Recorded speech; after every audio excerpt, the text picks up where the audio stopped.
Hi there, Andrew here. We're putting feelers out for the idea of sponsors for the show. We have grown to a sizable audience of legal professionals, and we'd love to find a way to get the resources to continue to grow the show and spend more time on it. This might take the form of more longer form, maximum minimum competence episodes, or longer daily episodes, or maybe short interviews.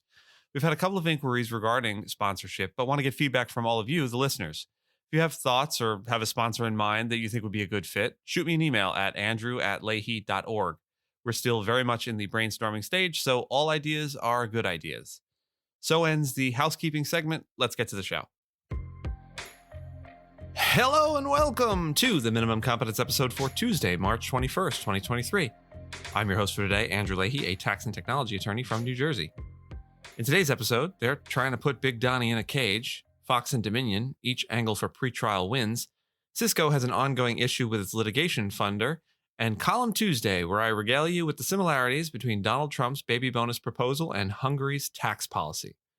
Let's waddle up in leg irons and Dayglow orange and check out today's legal news. Former U.S. President Donald Trump said on Saturday that he expects to be arrested on Tuesday as New York prosecutors consider charges over a hush money payment to a porn star and called on his supporters to protest. Manhattan District Attorney Alvin Bragg's office has been investigating a $130,000 hush payment Trump's former personal lawyer Michael Cohen made to porn actor Stormy Daniels, and sources have said his office has been presenting evidence to a grand jury about the payment. A spokesperson for Bragg's office declined to comment.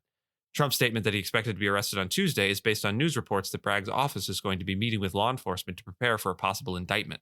Trump denied the affair happened and called the investigation by Bragg, a Democrat, a witch hunt. Trump supporters stormed the U.S. Capitol building on January 6, 2021 to try to overturn his 2020 presidential election defeat, so his calls for protest are somewhat concerning. Lawyers for Dominion Voting Systems and Fox Corporation are set to present their arguments before Delaware Superior Court Judge Eric Davis as they seek pretrial wins in the $1.6 billion defamation case filed by Dominion against Fox News in 2021. Dominion accuses Fox of ruining its reputation by airing false claims by former President Donald Trump and his lawyers that the Denver-based company's voting machines were used to rig the 2020 election results against Trump and in favor of Democrat Joe Biden. Fox argues that their coverage of the election rigging claims was newsworthy and constitutionally protected by the First Amendment guarantee of freedom of the press. Dominion has provided evidence to prove Fox executives and news staff knew the election rigging claims were false but aired them anyway in pursuit of ratings. Fox, in response, accuses Dominion of cherry-picking from internal communications and deposition testimony to paint a misleading picture, and that Dominion's $1.6 billion damages claim is disproportionate to the company's actual value.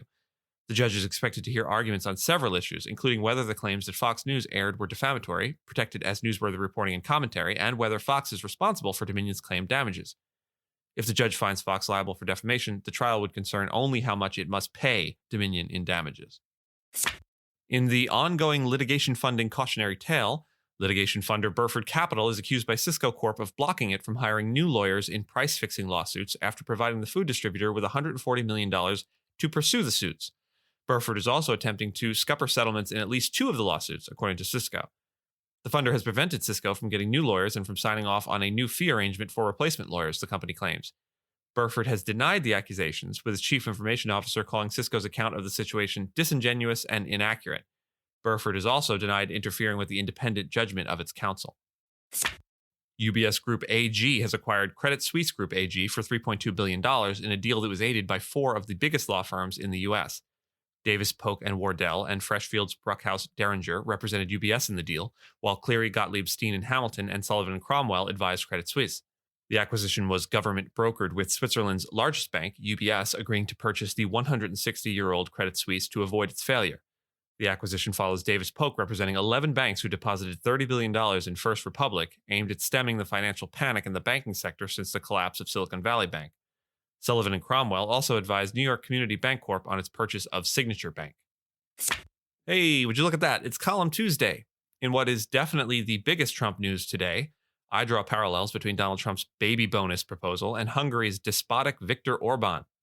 Specifically, former U.S. President Donald Trump suggested at the Conservative Political Action Conference in March that his platform would include support for baby boomers and baby bonuses for a new baby boom. This policy could take the form of a refundable tax credit or some type of child tax credit expansion.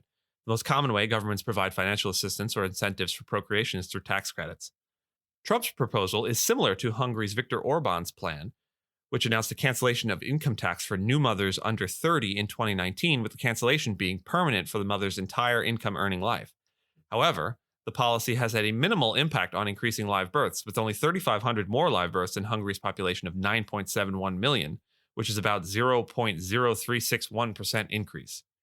If the U.S. population of 332 million were to have a similar impact, it would result in an increase of approximately 120,000 live births per year, assuming a one-time bonus had the same effect as a permanent income tax exemption in Hungary. To incentivize childbirth, it raises the question of who qualifies for the tax credit as well. For example, if the policy is only for birth parents, it could be problematic from a social welfare perspective, as it incentivizes childbirth but not child rearing. Furthermore, the credit would likely be non-refundable, cutting out lower-income filers who are in greater need of support. The alternative that I argue for would be to restore the expanded child tax credit, which helped cut child poverty when it was passed in 2021. However, the Republican majority in the House is unlikely to send a restored child tax credit to President Joe Biden's desk for his signature. Ensuring a stable population requires a more comprehensive approach than simply providing these so-called baby bonuses. If there's truly bipartisan support for providing for families that are raising children, the U.S. has an existing, proven system that works, and we should try to use that. Thanks so much for listening to Minimum Competence, your daily news podcast for lawyers. If you're looking for more than minimum competence, links to further reading on all the topics touched on today are in the show notes. If you have any questions or story suggestions, find us on Mastodon on the esq.social instance. I'm at Andrew, and my co-host Gina is at Gina. Reviews go a long way towards helping new listeners to find our show. If you have a moment and can leave a rating or review on your podcast player, we'd sure appreciate it. And if you know someone that might be interested in the story we cover, consider sending them the episode. Minimum Competence is part of the ESQcast network of podcasts and is available at minimumcomp.com. We'll see you back here tomorrow, and until then, remember, you gotta believe.